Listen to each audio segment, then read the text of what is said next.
our hearts beat.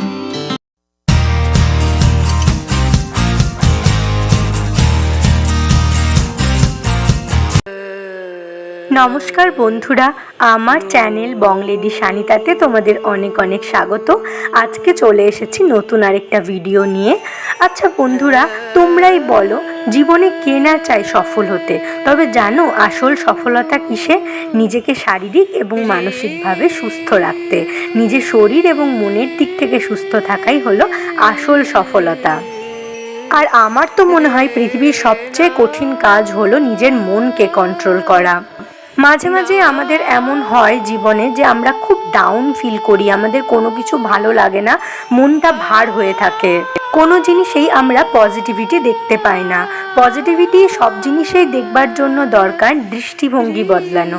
দৃষ্টিভঙ্গি বদলে দেখো, জীবন বদলে যাবে। এই কথাটা আমিও অনেক দিন থেকেই শুনি, কিন্তু সত্যি বলছি বন্ধুরা, এই কথাটা বলা যতটা সহজ, করা ততটাই কঠিন।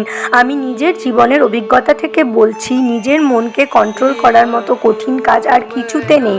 যখন আমাদের ডাউন ফিল হয়, যখন আমাদের কোনো কিছু ভালো লাগে না, যখন আমরা কোনো কিছুকে পজিটিভভাবে দেখতে পারি না, তখন যে আমরা এমনটা চাই না তা কিন্তু নয়।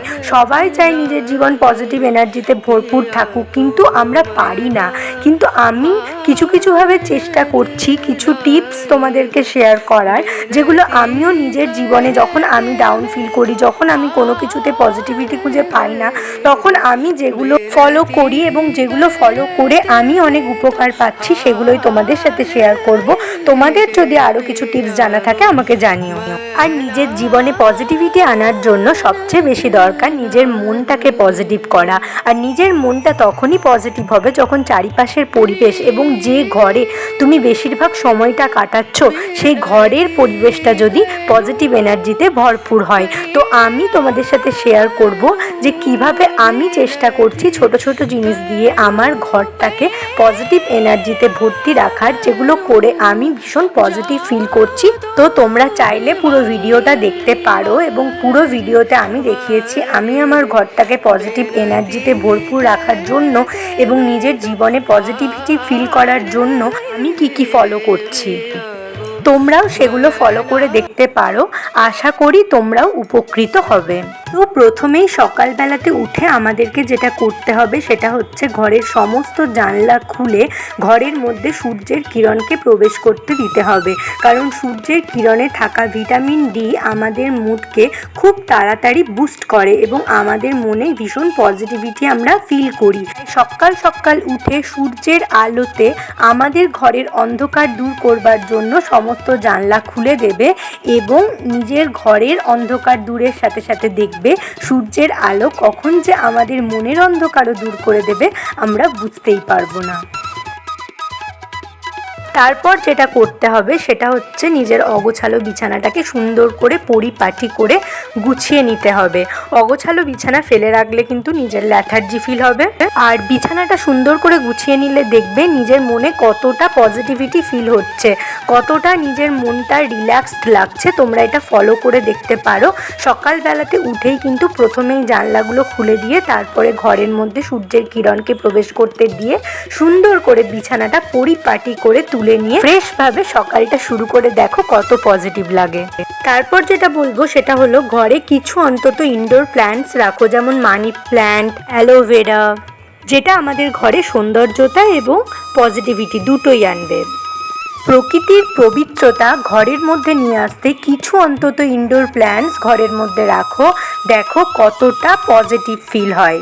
দেখবে আমরা প্রকৃতির যত কাছে থাকবো আমাদের তত পজিটিভ ফিল হবে। সেই জন্য আমরা যদি ঘরের মধ্যেই কিছু ইনডোর প্ল্যান্টস, তোমরা আরও অনেক রকম ইনডোর প্ল্যান্টস লাগাতে পারো। আমার আছে মানি প্ল্যান্ট আর অ্যালোভেরা, তো তাহলে কিন্তু তোমাদেরও অনেকটা মনে হবে কি প্রকৃতির কাছে আছে, আর সেজন্য অনেকটা পজিটিভিটি ফিল হবে। ঘরে ঢোকার মুখে দরজাতে এরকম একটা উইন্ড চাইম রাখতে পারো, যেটা যখন জানলা দিয়ে হাওয়া দেবে তখন যে সুন্দরভাবে এটা আন্দোলিত হবে আর তাতে যে টিঙ্কলিং আওয়াজটা হবে সেটাতে মনটাও কিন্তু খুব প্রফুল্লিত হয়ে যাবে। ঘরের মধ্যে অবশ্যই কিছু ফ্রেশ ফ্লাওয়ার রেখো, যেটা সতেজতার প্রতীক, যেটাতে মনটা ভীষণ রিফ্রেশ হয়ে যায়। এরকম আমাদের বাগানে যেমন বেলি, তারপরে গোলাপ, এগুলো হয়, তো এগুলো দিয়েই আমি দেখো ফ্রেশ ফ্লাওয়ার দিয়ে ঘরের মধ্যে সাজিয়ে রেখে রেখেছি, এতে কিন্তু অনেকটা বেশি ঘরটাকে পজিটিভিটিতে ভর্তি লাগে। আর দেখবে এরকম বেলি আর গোলাপের সুগন্ধে মনটাও কেমন প্রফুল্লিত হয়ে উঠবে। তোমরা যে যাকে আরাধনা করে মনের মধ্যে একটা পজিটিভ শক্তি পাও, সেরকম ছবি অবশ্যই করে একটা ঘরে রেখো। আমি যেমন রাধা মাধবকে যখনই দেখি আমার মনটা পুরো পজিটিভ শক্তিতে ভর্তি হয়ে যায়, সেই জন্য আমি এরকম একটা ছবি রেখেছি। প্রতিদিন সন্ধ্যাবেলায় ঘরের মধ্যে যদি একটু ধুনো দেখাতে পারো, সেটাতে যে ধুনোর যে স্মেলটা না, সেটা ভীষণ রিফ্রেশিং হয়, আমাদের মনকে ভীষণভাবে রিফ্রেশ করে দেয়। তার সাথে সাথে আমরা ভীষণভাবে একটা পজিটিভিটি অনুভব করি। অনেক দোকানেই তোমরা পেয়ে যাবে মাটির ধুনুচি আর তার সাথে ধুনো। তো মাটির ধুনুচিতে যদি ধুনো দেওয়া হয় তাহলে কিন্তু খুব ভালো একটা পজিটিভিটি ফিল হয়। এই যে এটা দেখো ধুনো, মানে ধুনো এরকম গুঁড়ো ফর্মে পাওয়া যায়, এটা অনেক কিছু দিয়ে তৈরি হয়, মধু, ঘি, এরকম অনেক কিছু দিয়ে তৈরি হয়। তো সেগুলো দিয়ে তৈরি এই ধুনোটা মাটির ধুনুচিতে জ্বালিয়ে দেখো, আলাদাই একটা পজিটিভিটি অনুভব হবে তোমাদের। ঘরটা সবসময় পরিষ্কার পরিচ্ছন্ন রাখার চেষ্টা করবে। ঘর যত পরিষ্কার পরিচ্ছন্ন এবং গুছানো থাকবে, নিজেকেও ততটাই গুছানো মনে হবে এবং ততটাই কিন্তু মনের উপর প্রভাব পড়ে। ঘর যদি এলোমেলো হয়ে থাকে মনটাও বড় বিক্ষিপ্ত লাগে। সেই জন্য ঘরটাকে ভালো করে পরিষ্কার পরিচ্ছন্ন রেখে ঘরের মধ্যে যদি এরকম গোটা ঘরে ধুনোর ধোঁয়াটাকে স্প্রেড করে দেওয়া হয়, তাহলে দেখবে আলাদাই একটা শান্তি অনুভূত হয়, মনের মধ্যে একটা আলাদা শান্ত ভাব চলে আসে, যেটা কিন্তু ভীষণ দরকার। আমাদের এই ব্যস্ততার জীবনে আমরা সবসময় ছুটে চলি, তার মধ্যে কিছুক্ষণের জন্য আমরা তো সবসময় সবাই মেডিটেশনে বসলেই মেডিটেশনে মনোনিবেশ করতে পারি না। এরকম যদি একটুখানি শান্ত পরিবেশ করে ঘরটা সুন্দর করে পরিষ্কার রেখে তার মধ্যে যদি এরকম ধুনো জ্বালিয়ে তার যে রিফ্রেশিং গন্ধ সেটাকে কিছুক্ষণের জন্য এনজয় করা যায়, মনটা অনেকটা শান্ত হয়। আর ধুনোটা দেখো আমি গোটা ঘরে দেখিয়ে দিয়ে তারপরে জানলায় রেখে দিয়েছি। ধুনোর গন্ধটা জানলায় বাতাস দেওয়াতে গোটা ঘরে সুন্দরভাবে ছড়িয়ে পড়ে গোটা ঘরে একটা মনোরম পরিবেশের সৃষ্টি করছে। সন্ধেবেলায় যদি একটা প্রদীপ জ্বালানো যায় তাহলেও কিন্তু মনে ভীষণভাবে একটা পজিটিভিটি এবং একটা পজিটিভ শক্তি অনুভব করা যায়, কারণ আমরা সবাই জানি আগুন হলো বিশুদ্ধতার প্রতীক। তাই আমি যদি এরকম একটা প্রদীপ জ্বালাই সন্ধেবেলায়, তাহলে আমার মনে হয় আমার চারিদিকের সারাউন্ডিংসটাও অনেক বেশি পিউরিফাই হয়ে গেল, আমার চারিদিকের পরিবেশটাও অনেক বিশুদ্ধ লাগে এবং নিজের মনটাকেও অনেক বেশি পজিটিভ এনার্জিতে ভরপুর লাগে। আর এরমভাবে যদি প্রদীপটা নিয়ে ঠাকুরের সামনে দেখাই, তাহলে জানি না আমি একটা অদ্ভুত শান্তি এবং অদ্ভুত একটা পজিটিভ শক্তি অনুভব করি, যেটা আমাকে চলার পথে শক্তি যোগায়, যেটা আমার চলার পথের পাথেয় হয়ে থাকে সব সময়। আরেকটা যেটা জিনিস সেটা হচ্ছে প্রেয়ার।